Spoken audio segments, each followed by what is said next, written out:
तो अभी शासन उत्तर भारत में किसका चल रहा है? मोहम्मद बिन तुगलक का। और यहाँ पे दक्षिण में विजयनगर की स्थापना हो चुकी है। और हरिहर और बुक्का, पहले ये दोनों शासक बने, हरिहर फर्स्ट, उसके बाद बुक्का फर्स्ट। अब शासक बना है हरिहर सेकंड। इसने अपना शासन किया था 1377 से लेकर के 1404 ईस्वी तक इसने शासन किया था। इसने महाराजा धीराज, जैसे बुक्का फर्स्ट ने वेद मार्ग प्रतिष्ठापक की उपाधि धारण की थी, इसने महाराजा धीराज और राज परमेश्वर की उपाधि धारण की थी। अब आपको ये ध्यान रखना है क्योंकि हरिहर सेकंड ये शक्तिशाली शासक था और इसने, अभी हम देखेंगे कि किस तरह से आक्रमण करके विजयनगर को और भी ज्यादा साम्राज्य, जो आसपास की टेरिटरी थी, क्षेत्र थे, वो भी विजयनगर में मिला लिए थे। तो लगातार ये विजयनगर को बढ़ाता जा रहा था। तो देखिए, बहमनी शासक मोहम्मद शाह को पराजित करके गोवा और दाभोल को इसने ले लिया खुद के पास। गोवा तो नाम आने के साथ आप चौकन्ना हो जाते होंगे ना, है ना। तो गोवा को किसने छीन लिया है? हरिहर सेकंड ने छीन लिया है। किससे? बहमनी शासक से छीन लिया है, ठीक है। श्रीलंका पे इसने आक्रमण किया था और कनारा, मैसूर और त्रिचिन्नापल्ली, कांची को जीत करके अपने साम्राज्य में इसने मिला लिया।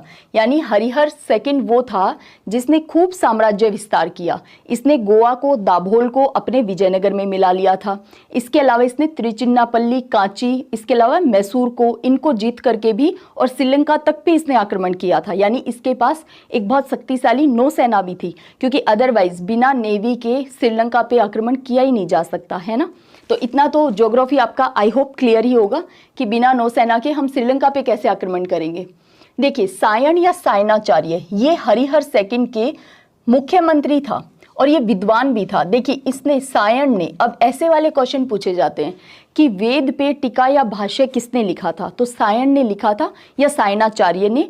और ये किसके समय में था? विजयनगर साम्राज्य के संगम वंश के हरिहर सेकंड के समय में ये वहां का मुख्यमंत्री हुआ करता था, ठीक है। तो इसने, सायण ने चारों वेदों पर टीका या भाष्य लिखा, इसीलिए सायण को वेद भाष्यकार कहा जाता है।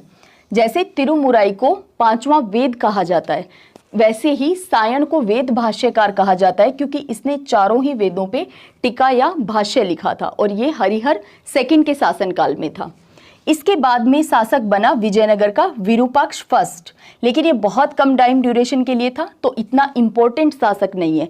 अभी तक के लिए 3 रूलर आपको ध्यान रखने हैं, हरिहर फर्स्ट, बुक्का फर्स्ट और इसके बाद में हरिहर सेकंड। इसके बाद में बुक्का सेकंड शासक बना, लेकिन ये भी मात्र 1 साल के लिए, तो ये इंपॉर्टेंट नहीं है, विरूपाक्ष और बुक्का सेकंड। इसके बाद शासक बना देवराय प्रथम, क्योंकि जब भी आप प्रीवियस ईयर के क्वेश्चंस लगाते हैं तो आपको क्वेश्चन देखने को मिलते हैं कृष्ण देवराय से, या फिर देवराय फर्स्ट या देवराय सेकंड से, या फिर बुक्का फर्स्ट से, हरिहर सेकंड से। इन शासकों से ही क्वेश्चन आपको देखने को मिलते हैं। क्यों? क्योंकि ये शक्तिशाली शासक थे, इन्होंने अपने समय में खूब साम्राज्य विस्तार किया, युद्ध किए, जिनके नाते इन पे क्वेश्चन पूछे जाते हैं, ठीक है। तो अब हमारे लिए इंपॉर्टेंट है विजयनगर साम्राज्य के संगम वंश का देवराय प्रथम। देवराय प्रथम ने शासन किया 1406 से लेकर के 1422 तक, और इसका संघर्ष, जैसे बुक्का फर्स्ट से जो संघर्ष शुरू हुआ था, वो संघर्ष इसके समय में भी चलता रहा था बहमनी शासकों के साथ में। तो इसका संघर्ष भी बहमनी शासक फिरोज शाह बहमनी के साथ हुआ था। तो देवराय फर्स्ट के समकालीन कौन था? फिरोज शाह बहमनी, ठीक है। इनके दोनों के बीच में सोनार की बेटी का युद्ध हुआ था, battle of सोनार्स daughter.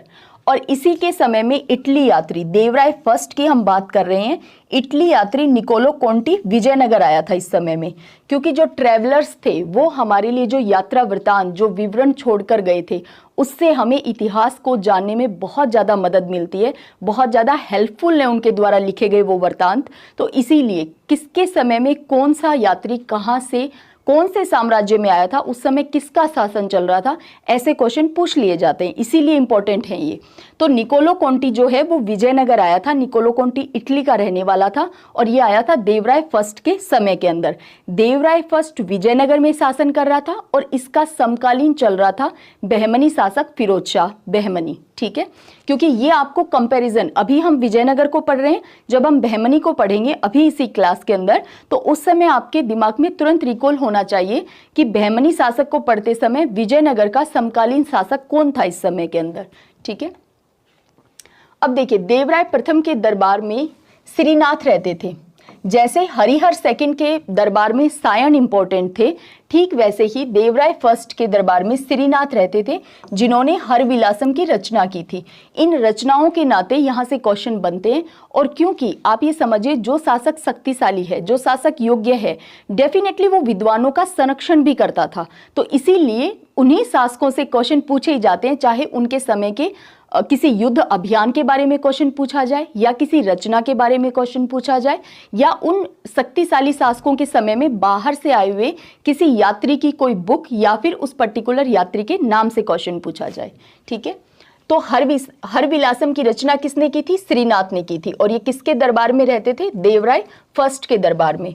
Devaraya first ने अपनी सेना को शक्तिशाली बनाने के उद्देश्य से अरब और फारस से घोड़ों को खरीदकर अश्वारोही सैनिकों की संख्या बढ़ाई थी। अब आप देख पा रहे हैं, यहाँ पे जो शासक है वो अरब से घोड़ों का आयात करते थे। हम उत्तर भारत को पढ़ते समय अलाउद्दीन खिलजी की क्लास जो हमने पढ़ी थी, आई होप आपने वो क्लास देख ली होगी, तो उस समय हमने देखा था कि अलाउद्दीन खिलजी जो युद्ध अभियान उत्तर भारत में भी और दक्षिण भारत में भी लगातार करता जा रहा था, तो अलाउद्दीन खिलजी को एक सशक्त सेना के लिए आवश्यक था कि बहुत अच्छी नस्ल के घोड़े उसके पास हों।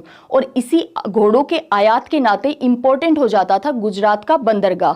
तो गुजरात वाले बंदरगाह के लिए ही बहुत सारे युद्ध अभियान जो राजस्थान में किए गए थे, उनके पीछे, उन अभियानों के पीछे कहीं ना कहीं अलाउद्दीन खिलजी का एक मकसद, एक कारण उन अभियानों के पीछे ये भी रहा था कि गुजरात पोर्ट तक की जो आने जाने का जो रास्ता है वो बिल्कुल सुगम रहे शासक के लिए। ये हम अलाउद्दीन खिलजी की क्लास को पढ़ते समय इतिहास में पढ़ चुके हैं इस बात को, है ना। आप चाहें तो वो क्लास देख सकते हैं, तो आपको पता चलेगा कि उत्तर भारत के शासक के लिए और दक्षिण भारत के शासक के लिए यहाँ पे इंपॉर्टेंट था कि यदि शासक को शक्तिशाली बने रहना है, शासक को युद्ध जीतने हैं, अपना साम्राज्य विस्तार करना है, तो डेफिनेटली उसे अपनी सेना को स्ट्रॉन्ग बनाना होगा। और सेना को स्ट्रॉन्ग बनाने के लिए इंपॉर्टेंट था कि कितने तीरंदाज सेना के अंदर हैं। इसीलिए इन विजयनगर के शासकों ने तुर्की तीरंदाजों को भी अपनी सेना में शामिल करना शुरू कर दिया था। वो अभी हम आगे की स्लाइड्स में देखेंगे। इसके अलावा इन्होंने अरब से अच्छी नस्ल के घोड़ों का आयात ये लोग करते थे और अपनी सेना में शामिल करते थे। इसीलिए विजयनगर के साम्राज्य के जो शासक थे वो अरबी व्यापारियों को संरक्षण देते थे। और बाद में यहीं से एक चीज आपको और ऐड करवा देती हूं मैं। देखिए 1498 के अंदर, इसके पीछे का कारण तो बाद में जानेंगे, जब हम यूरोपियों का आगमन देखेंगे उस समय जानेंगे कि क्यों यूरोप को स्थल मार्गों को छोड़ करके जलीय मार्गों की खोज करनी पड़ी थी भारत तक आने के लिए। उन्हें जलीय मार्गों की आवश्यकता क्यों पड़ी थी, ये हम यूरोपियों का आगमन और उस समय में किस तरह से इन्होंने जलीय मार्गों को खोजा था वो तब पढ़ेंगे। लेकिन अभी हम क्या देख रहे हैं कि 1498 के अंदर वास्को डी गामा जो भारत आया था, इसके बाद में पुर्तगालियों ने लगातार भारत आना शुरू किया था। पुर्तगालियों ने इसी विजयनगर साम्राज्य के शासकों से संरक्षण लेकर के और उन्होंने अरबी व्यापारियों से घोड़ों के व्यापार को छीन लिया था और घोड़ों के व्यापार पे अपना एकाधिकार स्थापित कर लिया था। ऐसा क्यों किया गया होगा? आप ये सोचिए कि पुर्तगालियों को भारत में व्यापार करना था और व्यापार करने के लिए जरूरी हो गया था कि जो शासक उस समय उस टेरिटरी में शासन कर रहा था उसका संरक्षण मिले पुर्तगालियों को। अदरवाइज पुर्तगाली कभी कंपीट ही नहीं कर पाते अरब व्यापारियों को। तो अरब व्यापारी और पुर्तगाली व्यापारी, इन दोनों का आपस में बिल्कुल 36 का आंकड़ा रहता था। ठीक है, तो अभी हम आगे की स्लाइड्स देखते समय इन चीजों को फिर से पढ़ेंगे तो आपको और ज्यादा क्लियर हो जाएंगी। देखिए, इसके अलावा तुर्क तीरंदाजों को इन्होंने अपनी सेना में भर्ती किया ताकि विजयनगर के शासक शक्तिशाली रह सकें और बहमनी शासकों को पराजित कर सकें। इसीलिए शासक ऐसा कर रहे थे। ठीक है, इसने हरिद्रा बांध भी बनवाया था। चोल साम्राज्य को पढ़ते समय हमने देखा था कि चोल डायनेस्टी के शासकों ने भी बांध बनवाए थे और यहाँ पे हम देख रहे हैं कि विजयनगर साम्राज्य के शासक देवराय फर्स्ट ने भी हरिद्रा बांध बनवाया था। अब इसके बाद में देवराय फर्स्ट के बाद में शासक बना था रामचंद्र राय और वीर विजय बुक्का 1424 तक। तो देखिए, जिन शासकों ने मात्र शासन ही 1 या 2 साल किया था, तो उनके शासन काल से क्वेश्चन पूछे जाने की संभावना सबसे कम होती है। तो इसीलिए ये 2 शासक आपको क्रोनोलॉजी के लिए नाम ध्यान रख सकते हैं आप, अदरवाइज कोई नीड नहीं है। देवराय फर्स्ट के बाद में हमारे लिए इंपॉर्टेंट रूलर है देवराय सेकंड, और हम ये 5th इंपॉर्टेंट रूलर पढ़ रहे हैं विजयनगर के संगम वंश से। संगम वंश से हमने पहला शासक पढ़ा हरिहर फर्स्ट, उसके बाद में बुक्का फर्स्ट, फिर हरिहर सेकंड, फिर देवराय फर्स्ट, और अब हम पढ़ रहे हैं देवराय सेकंड के बारे में। देखिए, देवराय सेकंड 1424 से, देवराय फर्स्ट ने 1422 ईस्वी तक तो शासन किया ही था। इसने 1424 से लेकर के 1446 तक इसने शासन किया था देवराय सेकंड ने, और ये भी एक शक्तिशाली योग्य शासक था। इसने गज बेटकर और इमाड़ी देवराय की उपाधि धारण की थी। जैसे हमने देखा था कि किस तरह से हरिहर सेकंड ने महाराजा धीराज और राज परमेश्वर की उपाधि धारण की थी, ठीक वैसे ही देवराय सेकंड ने गज बेटकर और इमाड़ी देवराय की उपाधि धारण की थी। संगम वंश का ये शक्तिशाली शासक था। इसने भी श्रीलंका के विरुद्ध नौसैनिक अभियान किया था। इससे पहले हमने हरिहर सेकंड को देखा था कि हरिहर सेकंड ने भी श्रीलंका पे नौसैनिक अभियान किया था, और यहाँ पे देवराय सेकंड ने भी श्रीलंका के विरुद्ध नौसैनिक अभियान किया था। इसने, अब हम बात कर रहे हैं देवराय सेकंड की, इसने सर्वाधिक मुसलमानों की भर्ती अपनी सेना के अंदर की थी। सोचिए, ये एक हिंदू शासक और ये भर्ती कर रहा है मुस्लिम सैनिकों की, तो आप समझ सकते हैं कि उस समय तक जो धर्म है वो इस तरह से बायस्डनेस के साथ नहीं शासक देखा करता था। शासक खुद स्वयं चाहे किसी भी वंश का हो, किसी भी धर्म को मानने वाला हो, लेकिन उसकी सेना जो होती थी उसमें सभी धर्म के सैनिक होते थे, है ना। ये हमें उत्तर भारत के अलाउद्दीन खिलजी ने एक शक्तिशाली सेना का जो संगठन एक जो बनाया था, तो उसमें हमें देखने को मिला था कि उसने भी योग्यता के आधार पे पदों पे आवंटन किया था। मोहम्मद बिन तुगलक ने तो इस चीज को इतना चरम पे ले गया था, मोहम्मद बिन तुगलक, कि उससे तो उलेमा वर्ग नाराज हो गया था, क्योंकि उलेमा वर्ग का मानना था कि भी आप शासक जो है उसे शरीयत के अनुसार अपना शासन चलाना चाहिए। लेकिन मोहम्मद बिन तुगलक ने कहा कि योग्यता के आधार पे पदों का आवंटन किया जाएगा। तो वो कौन कौन से शासक थे जो स्वयं चाहे किसी भी धर्म को मानने वाले हों, किसी भी धर्म के अनुयायी हों, लेकिन उन्होंने समानता अपने शासन काल में दिखाई, है ना। तो यहाँ पे सर्वाधिक मुसलमानों की भर्ती की थी इसने अपनी सेना के अंदर, अपने शासन प्रशासन के अंदर। फारस यानी ईरान का शासक शाहरुख का राजदूत अब्दुल रज्जाक विजयनगर आया था इस समय में। हम बात कर रहे हैं देवराय सेकंड की। अब आपको यहाँ पे ध्यान क्या रखना है कि आप ये देखिए कि जब हम पढ़ते हैं सैयद डायनेस्टी, है ना, सैयद डायनेस्टी के समय, थोड़ा सा और बैक देखते हैं, तुगलक डायनेस्टी का अंतिम जो शासक था, अंतिम तुगलक वंश का अंतिम शासक था नासिरुद्दीन महमूद। और नासिरुद्दीन महमूद जो था वो कोई शक्तिशाली शासक नहीं था। इसी के समय में 1398 के अंदर 1398 ईस्वी में तैमूरलंग ने आक्रमण किया था, और ये नासिरुद्दीन महमूद जो है वो गुजरात भाग गया था। इसने युद्ध भी नहीं किया था। बहुत से इतिहासकार कहते हैं कि इसने युद्ध किया था, पर इसने कोई युद्ध नहीं किया था। दिल्ली को खूब लूटा तैमूरलंग ने, खूब कत्लेआम मचाया था। 15 दिनों तक दिल्ली को लूटा गया।